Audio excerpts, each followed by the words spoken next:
Ahora tenemos otro distinguido ingeniero civil que viene desde Colombia. Se trata del ingeniero Mauricio Salgado. Es especialista en sistemas gerenciales de la Pontificia Universidad Javeriana, magíster en Ciencias de la Pontificia Universidad Católica de Chile, experto en temas relacionados con pavimentos y gestión de infraestructura, especialmente en la aplicación de las herramientas HDM4, con amplia experiencia como asesor y especialista en proyectos. Es gerente técnico y de proyectos de firmas consultoras de Colombia y Chile. Es jefe del área de pavimentación y secretario técnico de la Comisión de Pavimentos de Hormigón del Instituto de Cemento y el Hormigón de Chile, instructor de los cursos certificados de uso y aplicación del HDM4 que ofrece el ICH y el HDM Global en español, profesor universitario en pregrado y posgrado en Colombia, Chile y Perú. Adelante, Mauricio. Muy buenos días a todos. Como siempre, un placer estar aquí en Perú nuevamente. Como lo conversaba con algunos amigos en el intertanto, en el break, aquí yo ya vengo y estoy en mi casa porque siempre encuentro a muchas personas con las cuales ya he establecido un vínculo de amistad y de cariño de hace muchos años, así que me alegra siempre podérmelos encontrar por aquí. En la mañana de hoy voy a compartir con ustedes un tema que probablemente algunos de ustedes ya me lo han escuchado en los últimos años, porque he tratado de dedicarle buena parte del tiempo en el cual estoy trabajando continuamente de concientizar a propios y extraños sobre la importancia que tiene para los proyectos de infraestructura el tener una adecuada evaluación económica de los proyectos viales. Parece trivial, parece obvio lo que yo estoy diciendo, pero la experiencia y los años que llevo en este tema, pues me han hecho ver que de alguna manera este es un tema que, aunque muy elemental, probablemente está lleno de mitos y de paradigmas y con temas aún no resueltos probablemente.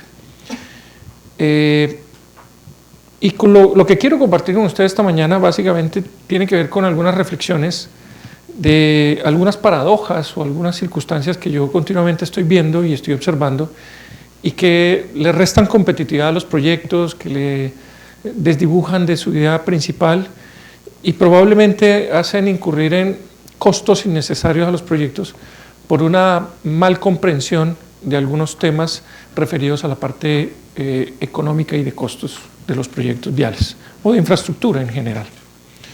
Entonces, lo que yo pretendo compartir con ustedes el día de hoy, pues tiene tres partes. Una, ponerlos en algo de contexto para que la charla tenga algún sentido, en el cual yo les voy a contar sobre algunos mitos y paradigmas de la evaluación de los costos como punto de partida para hacer una evaluación económica. Algunas consideraciones que condicionan el costo inicial de un proyecto y sobre las cuales muchas veces se toman las decisiones de infraestructura, obviando muchas cosas que a la hora de la verdad deberían ser parte protagónica de esas decisiones. Y en tercer lugar, algo que yo estoy convencido que deberíamos hacerlo parte de la evaluación de nuestros proyectos de infraestructura, y es siempre estar mirando en el ciclo de vida lo que implican las inversiones y los egresos que vamos a tener que realizar a lo largo de la vida útil de la infraestructura que pretendemos desarrollar y gestionar. Muchos de ustedes dirán, bueno, pero eso se hace. Y la verdad es que sí, se hace, pero de manera reactiva y sin ninguna planificación probablemente. Obviando algunas cosas que, vuelvo y les repito, se dan por descontado o probablemente son parte de un mito o de una expectativa no satisfecha respecto a los temas de comportamiento y desempeño de esas infraestructuras. Hablemos un poco de los mitos y paradigmas de la evaluación del costo. El primer mito que yo quiero probablemente ponerles a colación es que hay un tema que siempre estamos en el día a día enfrentados, y es que la expectativa no necesariamente coincide con la realidad, ¿sí?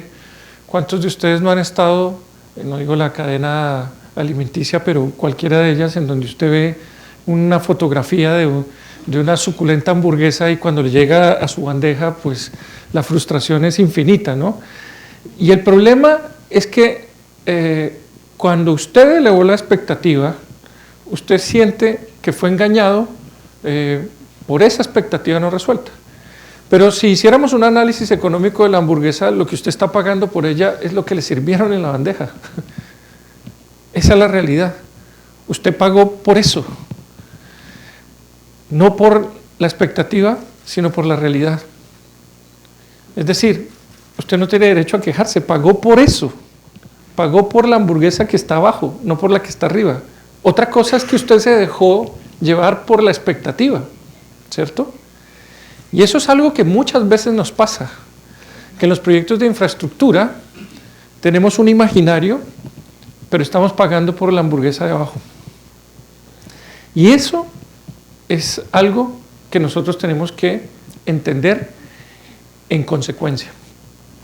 Claro, la hamburguesa que está abajo, a las 2 horas ya nos tiene otra vez con apetito enorme, y seguramente entre las golosinas que vamos a tener para completar lo que no fue el almuerzo, ¿sí?, ni vamos a tener una correcta nutrición, nos vamos a gastar más dinero y probablemente no queda satisfecha nuestra expectativa original de alimentarnos para la jornada. Entonces, si uno empieza a mirar, pues hay muchas cosas que verdaderamente no responden a nuestras expectativas. El otro ejemplo, pues, era un poco para llamar la atención y estoy buscando en realidad uno que yo viví en carne propia y les voy a contar la anécdota de por qué puse esta del Golden Gate y es que la primera vez que yo fui a Washington, ¿sí?, obviamente pues uno, como cualquier persona que va por primera vez a una ciudad, uno va y visita sitios turísticos y yo fui al obelisco en Washington y para mí fue frustrante porque el obelisco no era blanco sino amarillo. No sé si sabían. Si no sabían, pues les acabo de romper el corazón. ¿Sí? Yo creía que era tan blanco como el obelisco que hay en Buenos Aires y la verdad es que llegué y dije, uy, es amarillo. Y esa frustración, no crean, me rompió el corazón. Por años viví engañado, ¿eh? Así como ustedes estuvieron también hasta hace un minuto. ¿Ok? Bueno, pero hablando de temas más serios y más formales, pues quiero plantearles varias cosas. La primera cosa es que a mí me preguntan, oye Mauricio, ¿por qué evaluar económicamente los proyectos de infraestructura en el ciclo de vida? ¿Hay alguna razón en particular? Y bueno, yo usualmente lo que trato de hacer es explicarle a las personas bajo el concepto de la expectativa. Por eso el comienzo de mi charla con esa diapositiva. Cuando usted está en una iniciativa de proyecto, donde está la idea, donde hay un perfil, donde hay una fase en donde se están haciendo los análisis de factibilidad, todos pensamos que los proyectos tienen ciertas características y hay un optimismo desmesurado frente a todos los proyectos, todos, sin excepción, respecto a lo que van a costar y significar. Entonces uno se imagina que pues sí, van a tener un cierto sacrificio, algún tipo de dificultad, pero digamos que está dentro de lo razonable. De hecho, muchas veces uno se puede encontrar con equipos de ingeniería en donde le dicen, pero si de esto hemos hecho muchos, tenemos 20, 30 años de experiencia haciendo este tipo de proyectos, ya sabemos cuánto cuestan, cuánto van a significar ellos, y la realidad resulta que es otra. Cuando nosotros ya nos vemos enfrentados al ciclo de vida, pues esa expectativa ya no es la misma. Hay una inmensa dificultad en lo que vamos a encontrarnos en el camino, ¿sí?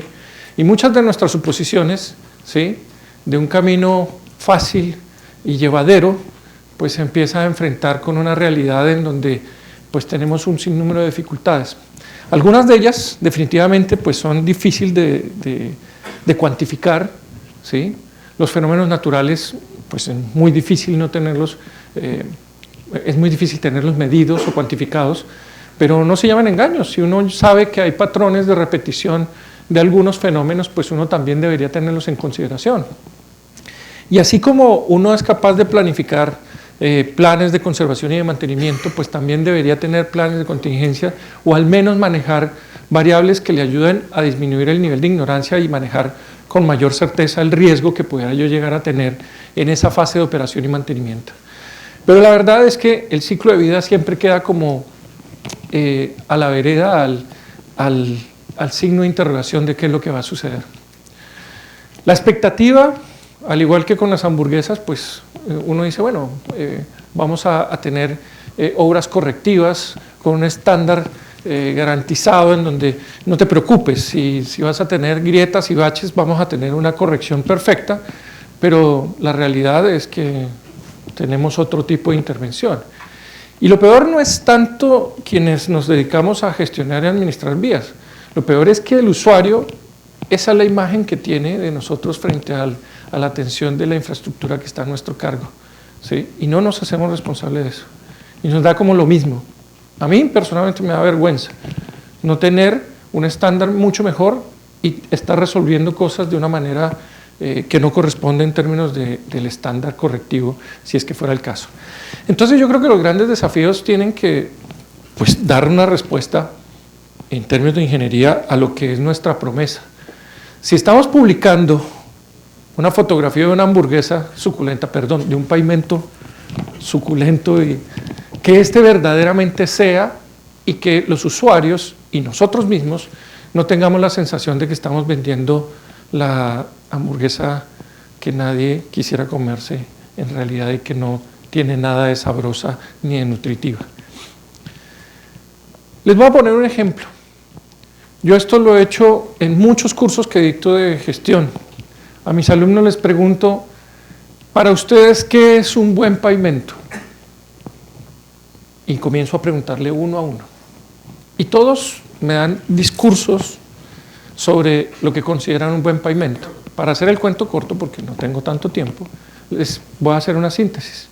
Me dicen discursos sobre la importancia que tiene la seguridad vial, ¿sí?, en la definición de un buen proyecto de infraestructura. Entonces, nosotros deberíamos invertir en carreteras que tengan un alto estándar de seguridad, porque tenemos que proteger la vida de las personas, etcétera, etcétera, etcétera. Otros me dicen, no, además de la seguridad, también es muy importante que sean durables en el tiempo, que tengan una robustez lo suficiente como para garantizarnos que esa promesa de duración de todos los años que debería estar prestando su servicio, pues va a funcionar en óptimas condiciones a pesar del paso del tiempo, de las situaciones climatológicas, de las solicitudes de carga muchas veces superiores a las que pudiéramos haber considerado. Otros me dicen, oiga, que tenga un alto estándar de calidad, ahí falta la palabra calidad, no sé por qué se me fue, la borré en algún momento inconscientemente, pero hay con alto estándar de calidad, confortable, económico, que requiera un mínimo mantenimiento. Cada una de esas frases o palabras acompañadas de un discurso en donde uno dice, ya, entendemos que un buen pavimento es el que cumpliría con todos esos principios o esas declaraciones de principios. ¿Estamos? Más sin embargo, y se me olvidaba el más importante por estos días, que además de todas estas cosas sea sustentable. Entonces, nuestra declaración de principios pues dice, oiga, si vamos a seleccionar un pavimento como este pavimento soñado, esta promesa de la hamburguesa suculenta, que lo tiene todo, que es seguro, confortable, de alto estándar de calidad, con un mínimo necesidad de mantenimiento y todo ello, ¿sí?, nos encontramos con que al momento de licitarlo y alguien decir, bueno, ¿cuál es el que tenemos que escoger? Pues tristemente se opta siempre por el más barato. Y hago énfasis en el más barato. Alguien puede decir, oiga, es que tenemos recursos escasos, es que los medios de financiación que tenemos son limitados. Óigame, eso está claro, pero lo que nosotros tenemos como desafío de ingeniería es igualmente responder a la expectativa que estamos vendiendo. Si no, entonces pongamos un cartel con las características y la definición de proyecto de lo que le estamos entregando a la gente. Pero si estamos elevando una expectativa, nosotros tenemos que responder a ella. Y lo que está sucediendo es que todo ese discurso de buen pavimento, de seguro, confortable, de alto estándar de calidad, que no tenga mantenimiento y todo eso, a la final no es cierto. No es cierto. Y no es cierto porque simplemente estamos optando por el menor costo directo. ¿Con qué intención? Pues echar una apuesta. Una apuesta en donde decimos, vamos a apostar por esto para que, seguro, que nos alcance para que haya una mano gloriosa, ¿sí?, que venga desde el más allá y en caso de que tengamos un bache, pues nos resuelva nuestros problemas. Es decir, apostamos a infraestructuras que no van a fallar con ese mínimo esfuerzo que estamos tratando de hacer. Ustedes me dicen, no, eso no es así. Es así. Y esa es la gran crítica que probablemente uno podría llegar a encontrar hoy en día en nuestra ingeniería, en donde la expectativa es esta. Yo en esto puedo ser muy drástico, pero es la realidad. Y así como ustedes sienten frustración cuando van a comprarse la hamburguesa, les ponen una fotografía maravillosa y les sirven otra, pónganse un poco en el lugar de los usuarios, pónganse un poco en el lugar de los mandantes, pónganse un poco en el lugar de ustedes mismos cuando el producto terminado no corresponde con la expectativa que ustedes mismos elevaron. ¿Cierto? Y eso es un tema que vale la pena reflexionar. Y les quiero mostrar varias paradojas que hay alrededor de todo este tema. Cuando uno está en una fase de preinversión, ¿sí?, y le pregunta a una persona qué es lo que tiene que hacer, le dice, mire, en una fase de preinversión nosotros tenemos que garantizar de que el proyecto es rentable socialmente. ¿Eso qué quiere decir? Que su valor anual neto o valor presente neto es positivo y que su tasa interna de retorno es lo suficientemente alta como para competir con la tasa de descuento que está siendo evaluada y considerada y con la tasa de oportunidad que eventualmente pues, nosotros podamos llegar a tener en términos de inversión en ese tipo de proyectos. Si estamos hablando de un proyecto privado, pues evidentemente hay un análisis que no pasa por lo social, sino por la rentabilidad del negocio, ¿sí? Pero hay números y hay cuentas y hay operaciones en donde los números tienen que cerrar en esa primera etapa. Quiero que se fijen en que en la parte de abajo de mi frase coloqué un foco, una bombilla, no sé cómo le dicen aquí en Perú, siempre se me olvida la palabra. Un foco LED, ¿cierto? Entonces, tengan presente ese detalle porque es fundamental para lo que vamos a seguir explicando. Cuando entramos en la fase de diseño y construcción, todo esto que dijimos de la rentabilidad social en la fase de preinversión queda en un anaquel guardado. Ya dijimos que era rentable socialmente, donde para evaluar la rentabilidad social yo tengo que analizar el ciclo de vida, porque no es solamente analizar la rentabilidad del flujo de costo directo, sino que yo tengo que analizar si efectivamente esa inversión se paga y se justifica en todo el ciclo de vida, o sea que yo sí estuve analizando el ciclo de vida, le saco la rentabilidad, le saco el visto bueno, vendo el proyecto y una vez ya lo tengo listo, queda guardado en una gaveta. ¿Por qué? Porque a partir de ese momento la premisa pasa a ser otra. A mí, diséñeme y construyame lo que me cueste menos.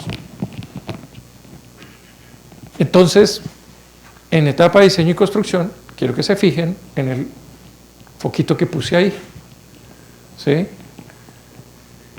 Y después, cuando estamos en la fase de operación, la premisa es, ojalá proyectemos el mejor, valga la redundancia, proyecto que consuma la menor cantidad de recursos durante su fase de operación y que tenga el mínimo de mantenimiento.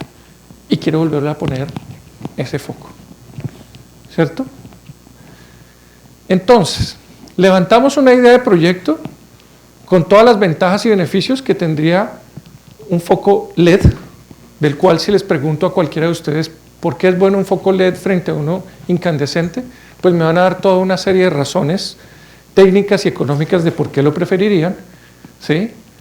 Luego, el proyecto pasa a ser el de mínimo costo minimorum y después queremos que ese mínimo costo minimorum se comporte como el foco LED. ¿Cierto? Entonces, ahí hay una incongruencia, una paradoja, yo no sé cómo llamarlo, pero es la realidad que vivimos. Entonces vuelve y aparece esta mano milagrosa, ¿sí? En donde estamos apostando a que probablemente lo que diseñamos y construimos acá, ojalá dure lo que más pueda, lo que más pueda, lo que más pueda, y se comporte como esto. Consideraciones que condicionan el costo directo inicial. Bueno, cuando usted va al supermercado, ¿sí? Me imagino que ustedes van muy seguido al supermercado, ¿sí? Y los va a mandar con el encargo de tener que iluminar un área de su casa, de su oficina, qué sé yo. Y usted está frente a la estantería. No puede encontrar la estantería de los focos, pero imagínense que esa es la estantería donde están toda la oferta de focos que ustedes tienen. Me imagino que ustedes hacen un análisis de expectativa, ¿cierto?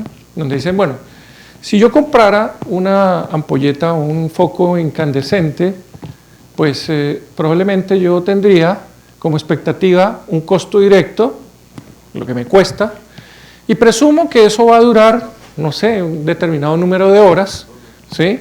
Antes de que yo tenga que reponerla y pagar el mismo precio. Ese es el análisis que me imagino usted hace en el supermercado. Mentiras, usted llega y ¿cuál es que está más barato? ¿Cierto? Bueno, pero digamos que con mi historia ustedes me siguen y me dicen, sí, eso es lo que hacemos. Esa es la expectativa. ¿La realidad cuál es? Que estos focos no duran, se funden mucho y hay que estarlos constantemente reponiendo. Luego, probablemente en un periodo similar al que usted tenía como expectativa original, pues usted consumió mucho más dinero del que estuvo dispuesto a pagar la primera vez. ¿Sí? Y nunca hace el análisis de que meses atrás o semanas atrás o en una instancia muy reciente usted ya había pagado por esto y vuelve y paga porque es que es el más barato y sigue sistemáticamente pagando el más barato, ¿cierto? En paralelo usted dice, oye, si hubiera apostado por un foco LED, la expectativa le dice a usted, oiga, yo he escuchado, la gente dice que esto dura más tiempo y que teóricamente hay un delta de diferencia en costo. No tengo en claridad en cuánto me va a poder ahorrar en la cuenta de la luz, pero se supone que es mucho menor. La expectativa es que sí, efectivamente hay una disminución en costo de operación, efectivamente dura más, quizás no tanto como usted se había imaginado o como usted le estaba exigiendo a este foco por el simplemente hecho de existir, en donde usted ha dicho, no, pues para que justifique esa diferencia en costo inicial esto debe durar el doble, el triple. No es tan así, pero sí dura mucho más. Y probablemente si usted hace una reposición, pues logra extender un poco más esa inversión. Ahora, todos estos escenarios, para que sean comparables, tendríamos que estarlos analizando en el mismo periodo de vida y en las mismas condiciones de lo que estamos reponiendo. Porque si no, no son comparables esos análisis.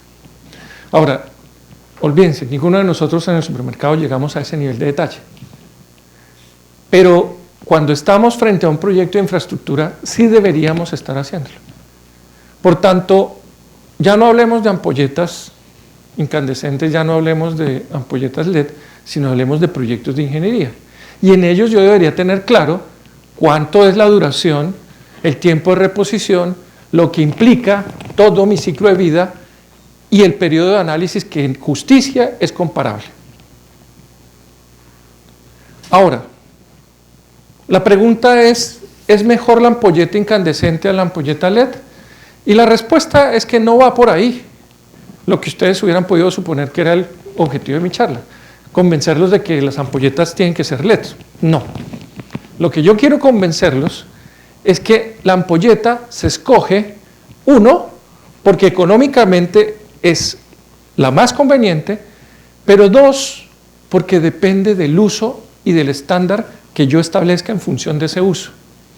Dicho de otra forma, si usted tuviera que iluminar un área especial de su casa, no sé, su señora se sueña con la cocina espectacular, o usted mismo también, porque hoy en día yo cocino y me gusta tener una cocina muy bien iluminada, pues obviamente trato de que esté con los mejores focos que me garanticen que es un ambiente especial dentro del lugar que yo habito.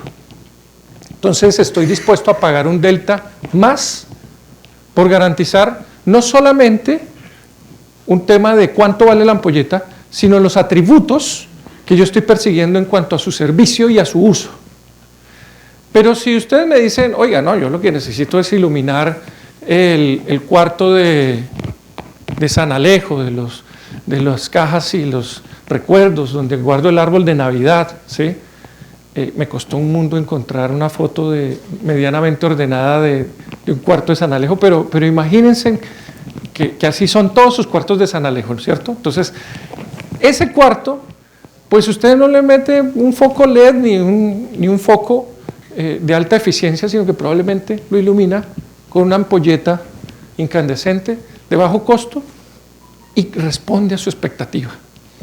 Por tanto, aquí, en este escenario de situación, la elección de esta ampolleta frente a esta ampolleta está dada por su estándar, por su función, por lo que yo estoy pretendiendo como servicio. Por tanto, el análisis económico tiene que hacerse cargo no solamente de los costos, sino de la función que debe cumplir el bien que yo estoy financiando. Entonces, todo esto se lo explico por qué.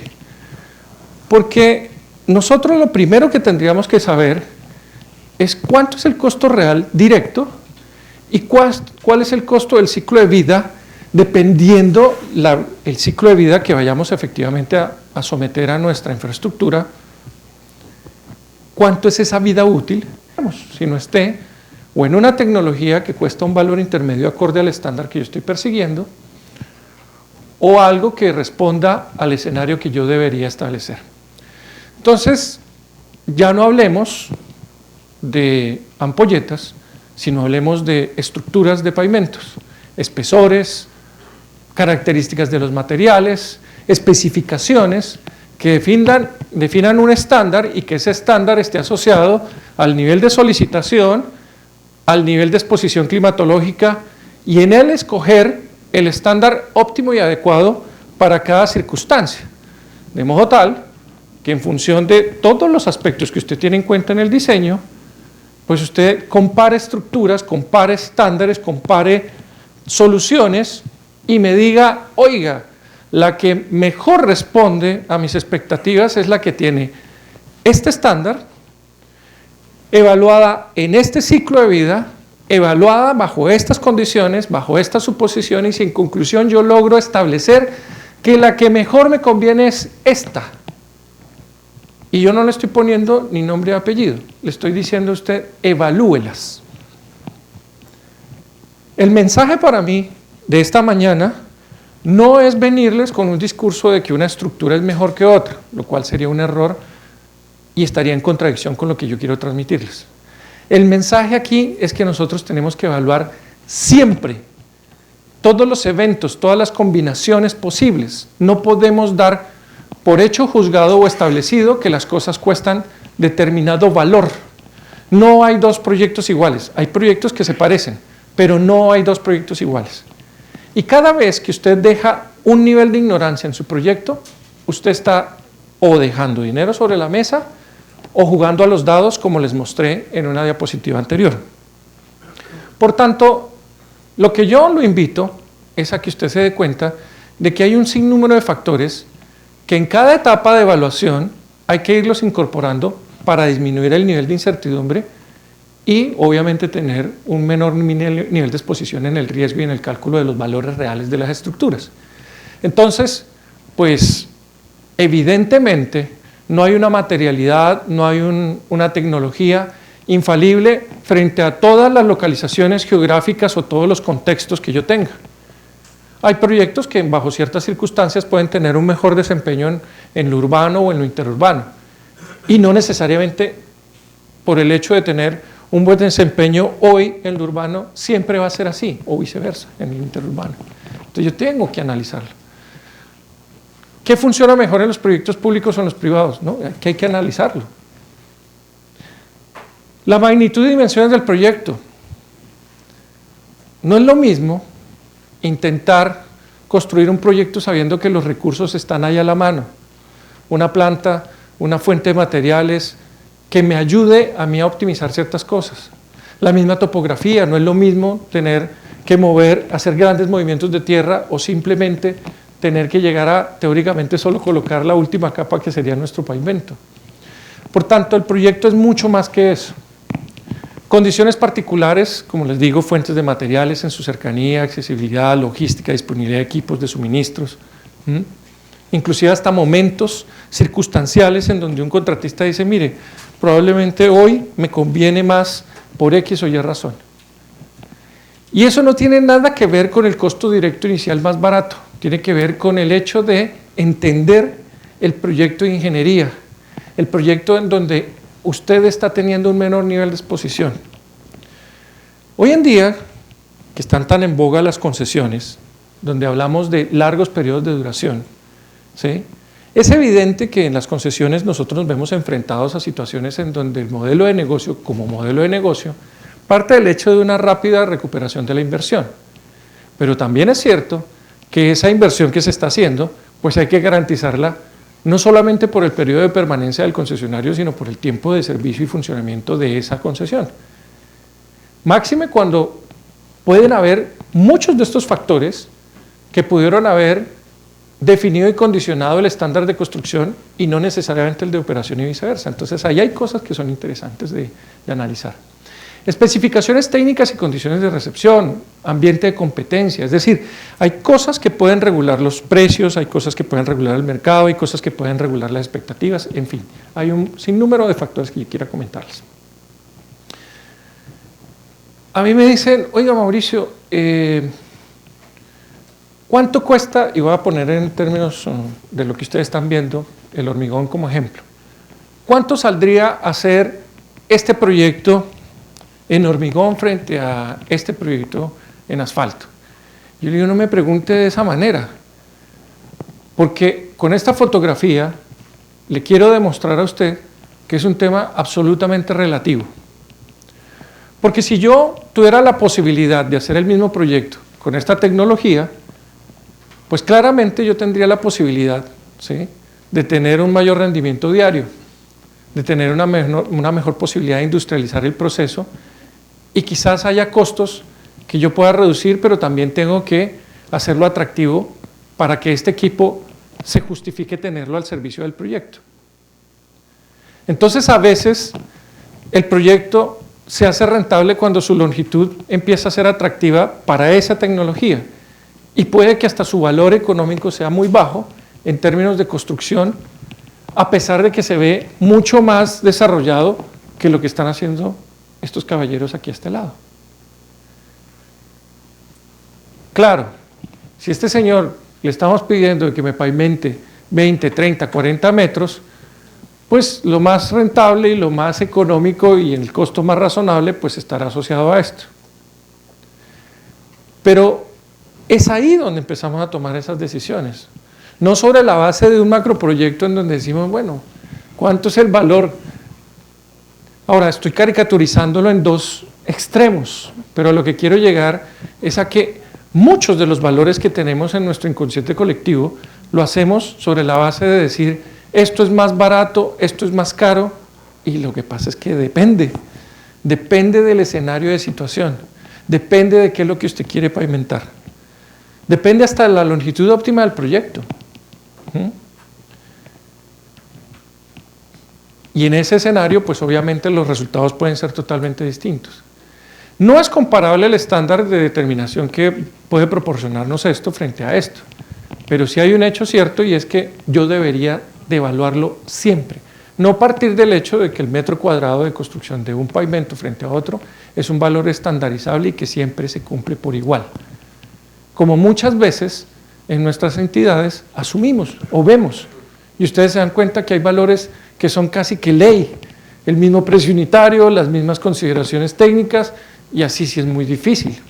Entonces, bajo ese precepto, pues empezamos a tener dificultades de cómo llegar al verdadero valor y precio de las cosas. El otro día hablaba con una compañía que invirtió en la tecnología que les permite a ellos eliminar el cable guía en una pavimentación de hormigón y reemplazarlo por un sistema ¿sí?, de geoposicionamiento, que tiene como objetivo tratar de tener no solamente un mejor estándar de terminación, sino un mayor rendimiento, no porque el vehículo de pavimentación pueda ir más rápido, sino porque el solo hecho de eliminar esta faena con el costo que eso puede tener, más el nivel de error que puede manejar esa guía frente a esa situación, hace que el precio unitario de lo que pueda ofertar o pueda hacerse más competitivo el contratista, pues me lleva a un escenario de evaluación del costo del proyecto totalmente distinto. Por tanto, ese contratista, cuando me estaba contando esto, él estaba apuntando a ofrecer un costo más bajo frente a sus competidores que tuvieron la misma tecnología. Es decir, él, sin cable guía, frente a los otros que sí iban a pavimentar con cable guía y que les obligaba a tener un ítem más en su funcionamiento y en su operación. Por tanto, lo que les quiero decir con esto es que independiente de la materialidad, hay tecnologías que pueden hacer la diferencia en el costo directo o en el costo del proyecto en general, y los estamos dejando por fuera porque no lo estamos teniendo en cuenta, porque no lo estudiamos, porque no hacemos la valoración o la evaluación que haga la diferencia. Y como no hacemos la valoración, pues muchas veces le ponemos freno a que estas tecnologías entren, sean introducidas, sean tenidas en consideración, porque no hay cómo diferenciar o cómo justificar su introducción en el mercado. Entonces fíjense que a pesar de que estamos hablando de evaluación de proyectos y todo esto, estamos hablando de la dinámica de lo que impide que no haya innovación, de lo que impide que no haya un justificativo para hacer una inversión por parte de un contratista para tener un factor diferenciador en sus costos y que pueda ofrecer un costo directo inicial más bajo y más competitivo. Entonces, ahí hay varias consideraciones a tener en cuenta. Cuando a mí me dicen, oiga, es que sale baratísimo hacer un metro cúbico con un trompo de estos, yo le digo, eso no es cierto. Y les puedo poner el ejemplo de que yo puedo, ¿sí?, colocar un hormigón premezclado a un menor precio, pudiendo industrializar esta parte del proceso frente a hacerlo manualmente. Si alguien hace el análisis de precios unitarios del trompo, los sacos de cemento y todo eso, le va a dar un valor muy bajo, pero con unas situaciones que en términos de rendimiento, en términos de calidad, no compiten con tener un estándar industrial. Como tampoco compiten si es que yo utilizara otras tecnologías que eventualmente me dijeran, oiga, es que no necesito tantos volúmenes, sino una producción casi que a la medida. Entonces es cuestión de escoger la tecnología justa y precisa según el caso. Entonces cuando a mí me dicen, oye, es que el pavimento de hormigón sale muy caro producirlo, yo le digo, pues que depende, porque veamos la escala, el tamaño, hacia dónde quiere usted apuntar en términos del precio que haga competitiva la solución, pero no me diga que es caro per se. Este es otro ejemplo en donde, para que lo entiendan, esta es una tipología de camino que se da con mucha frecuencia en Chile, que son caminos rurales de fuertes pendientes, ¿sí?, donde dependiendo de la importancia relativa del proyecto, usualmente en Chile se colocan dobles tratamientos superficiales sobre esas superficies de ripio. Por las pendientes, para cualquier persona que haya tenido la oportunidad de colocar un doble tratamiento superficial sabe que este se escurre, es muy difícil colocarlo operativamente. Y nosotros lo que buscamos fue una alternativa de solución que compitiera en costo, pero que solucionara el problema tecnológico. Puede que el delta de costo esté ligeramente superior, pero ya tengo la posibilidad de tener un pavimento de mejor condición. Por tanto, también yo tengo que darle cabida y espacio a la toma de decisiones introduciendo tecnologías que puedan subsanarme una situación en un momento dado. Y esto se ha popularizado en muchos lugares de Chile. Consideraciones sobre el análisis del costo del ciclo de vida. Entonces habíamos dicho que si yo quiero hacer un análisis del ciclo de vida, pues tengo que conocer el costo de inversión inicial dependiendo del estándar que yo esté manejando. Pero no me basta con eso. Yo también tengo que tener en consecuencia entendido cuál es el costo que en el ciclo de vida voy a incurrir por apostar por determinado estándar. Si el estándar al que aposté es muy bajo, estoy comprometido seguramente a tener que invertir mucho dinero en mantenimiento y en atender lo que implica la operación para los usuarios. En la medida en que yo apuesto por un más alto estándar, seguramente me va a costar más, pero lo que yo entendería y mi hipótesis es que esto se debería reducir. La pregunta es, perdón, ¿cuál es el estándar óptimo para lo que yo quiero desarrollar? Pues la suma de las dos, en donde voy a encontrar el estándar óptimo en ese punto que es el mínimo del costo total. Y ese mínimo, pues no siempre es igual, depende de en qué lugar del espectro yo esté localizado, con qué soluciones yo pretenda atender el problema, con qué tecnología yo vaya a subsanar las deficiencias o los riesgos que va a tener en la fase de operación y mantenimiento, ¿sí? Que me permitan verdaderamente buscar una solución acorde a cada tipo de camino, a cada tipo de problema, a cada tipo de situación y escenario. Y en cada uno de ellos yo debería encontrar la tecnología que se ajuste de mejor manera. Y hablo de la tecnología, no de la materialidad, porque todas las materialidades deberían tener una tecnología acorde al estándar que yo estoy persiguiendo. Esa interacción yo la puedo evaluar en un HDM4 en una fase de preinversión, que normalmente se hace así, en donde yo hago los análisis respectivos en términos de cuánto teóricamente me costaría desarrollar el proyecto para tomar una decisión hoy por hoy. Y obviamente en operación yo puedo retroalimentarme y chequear si esas hipótesis son ciertas. En preinversión lo que más nos interesa es poder saber que el modelo que estemos utilizando como base de análisis y operaciones pues es lo suficientemente válido y legítimo para poder llegar a tomar determinaciones sobre la rentabilidad social de los proyectos. HDM4 es una herramienta bastante aceptada en el medio internacional para hacer este tipo de evaluaciones.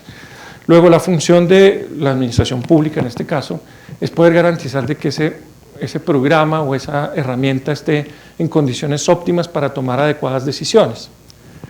Pero no basta con solamente evaluar los proyectos en nivel de preinversión, yo tengo que estar acompañando todas las etapas y haciendo los análisis respectivos. Entonces yo voy a tener que hacer, esto se me desarmaron las flechas, la evaluación social de todo el proyecto.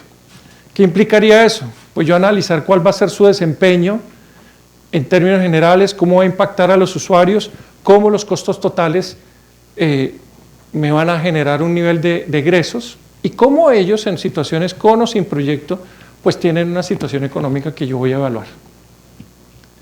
Tengo que tener claro cuál va a ser mi hipótesis de análisis.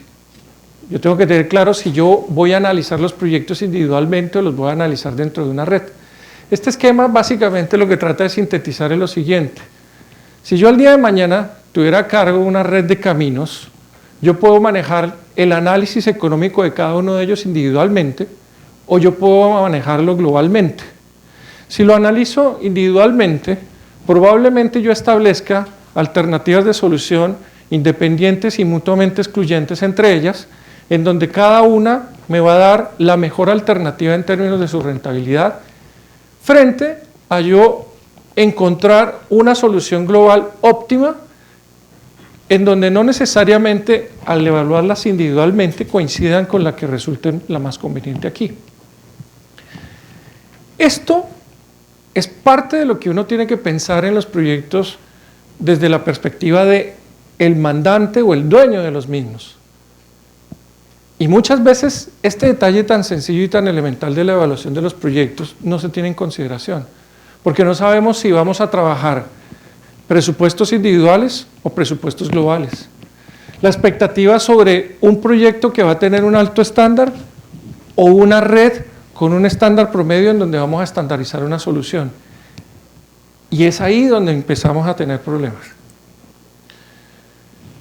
Todo esto que yo les puedo contar, y ya estamos sobre el tiempo, pues simplemente es para enfatizarles que la evaluación económica no es solamente el proceso protocolar de hacer unos cálculos, unos análisis de cuánto cuestan las obras, sino que yo también tengo que evaluar el impacto que ellas van a tener sobre todos los elementos que están haciendo parte del ciclo de vida de esa infraestructura que está siendo objeto de análisis.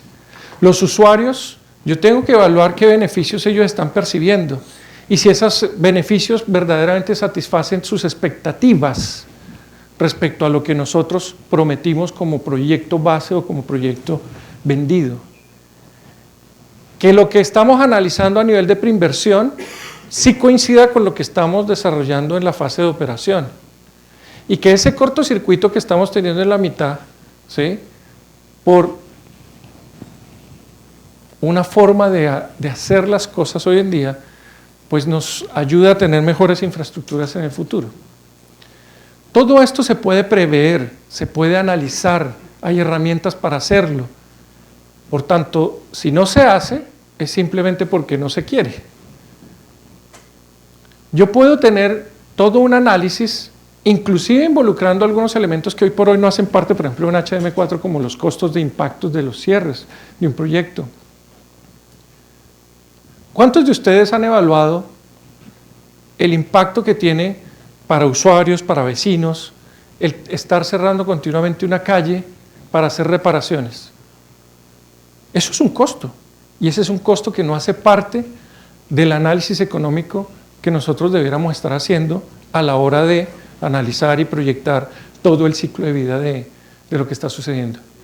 Entonces, claro, pues así es muy fácil tener un proyecto vendible muy barato en el corto plazo, ¿sí?, cuando estamos dejando por fuera de la ecuación un montón de elementos que hacen parte de la expectativa que yo les estaba explicando al principio. La expectativa no es solamente el momento en que yo salgo con la bandeja, es durante todo el periodo de vida de esa infraestructura que yo estoy gestionando y administrando. Para cerrar, quiero contarles algo a título informativo, pero yo creo que es importante que lo tengan en cuenta. Las metodologías de evaluación de proyectos existen desde hace muchos años, es decir, todo el mundo sabe cómo calcular una VAN, todo el mundo sabe cómo calcular una TIR y muchos otros indicadores económicos. Pero lo que se debate y lo que se revisa hoy por hoy en muchos organismos y muchas instituciones es si metodológicamente parte de lo que yo les traté de sintetizar en estos minutos verdaderamente hace sentido y está cubriendo todos los eventos en todas las tipologías de proyectos que se están manejando hoy en día. El Sistema Nacional de Inversiones de Chile tiene claramente definidas sus metodologías para análisis económico de los proyectos de infraestructura y en la actualidad se encuentra, junto con el Ministerio de Obras Públicas, revisando metodológicamente los protocolos para ser más certeros en esa evaluación. Una de las medidas que ha tomado para reducir su nivel de incertidumbre ha sido la estandarización de ciertos procesos. Entre ellos, decir, ¿sabe qué? Vamos a trabajar con HDM4 y que todo el mundo hable el mismo idioma. Si ustedes entran al Sistema Nacional de Inversiones, pueden encontrar la configuración del HDM4 oficial y acordada para todo el mundo en el país. Y yo les pregunto, ¿esa estandarización existe en Perú? No. Entonces, si no tenemos una estandarización en aspectos fundamentales de la evaluación económica de proyectos, ¿cómo esperamos tener buenos proyectos? Pues vamos a tener la versión de cada quien. Y esto es algo en donde se viene trabajando. Yo soy el jefe de proyectos de estos programas de estandarización, tanto para el Ministerio de Obras Públicas como para el Ministerio de Desarrollo Social, y estamos trabajando en tratar de tener lo más unificado que se pueda esto. De hecho, está en desarrollo ese estudio, que es el análisis básico, el análisis del sistema de evaluación social de proyectos viales interurbanos. Y ustedes dicen, ¿y hasta ahora se lo están inventando en Chile? No, lo estamos revisando y perfeccionando a la luz de todas las circunstancias que sabemos que están quedando por fuera o al margen de una evaluación de preinversión, para que teniendo un mínimo de incertidumbre y un riesgo mucho más controlado, se puedan levantar mejores proyectos de infraestructura, que nazcan proyectos mucho más robustos y no con suposiciones que simplemente se hicieron para un checklist, sacar una aprobación en el sistema de preinversiones y que jamás volvemos a mirar, y que son la fuente de que haya ese cortocircuito que yo les mencionaba, en donde los proyectos de ingeniería no conversan con el imaginario de la etapa de preinversión y que por ende no van a conversar con los proyectos en la fase de operación. Entonces, pues toda esta tipología de proyectos se están revisando uno a uno para ver si todos los que se dedican a hacer esta evaluación están haciendo una evaluación correcta y que considera todos los aspectos que deberían tener en cuenta para poder reducir ese nivel de incertidumbre. Ahora, si ustedes me preguntan dónde está el futuro de todo esto, en que estas evaluaciones no sean determinísticas, sino que ojalá vengan acompañados de un análisis del riesgo, en donde yo casi que cada parámetro pueda establecer los riesgos asociados de tomar decisiones en un momento dado, o de tener un cierto nivel de ignorancia, o de jugármela por un estándar más bajo, el saber en consecuencia qué es lo que puede suceder. Alguien me puede decir, oiga, pero eso es muy bonito, pero no tenemos plata. No, es que no tener plata o recursos escasos no es excusa para no evaluar bien los proyectos. No tiene nada que ver. Porque usted, en mucho presupuesto o poco presupuesto, tiene que evaluarlo bien para distribuirlo bien. Y ese es el punto. Entonces, eso era lo que quería compartir con ustedes. Me robo 10 segundos. Espero, ojalá alguno se anime a acompañarnos en noviembre en el Congreso Iberoamericano de Pavimentos de Hormigón en Santiago de Chile. Es una invitación que les hago y que ojalá puedan hacerse partícipes. Y por mi parte, pues si tienen dudas, inquietudes o quieren contactarme, pueden hacerlo a través de estos correos electrónicos, el de mi consultora o el del Instituto del Cemento y el Hormigón de Chile. Para mí es muy importante que de estas charlas a ustedes les quede un punto principalmente, y es que los proyectos de infraestructura, para que sean realmente competitivos, yo tengo que evaluarlos en todo su ciclo de vida, y espero haberles transmitido las razones por las cuales yo creo que debería ser así. No es fácil, porque tengo unos minutos de los cuales ya me pasé y que pues tenían esa intención. Muchas gracias por su atención y hasta una próxima oportunidad.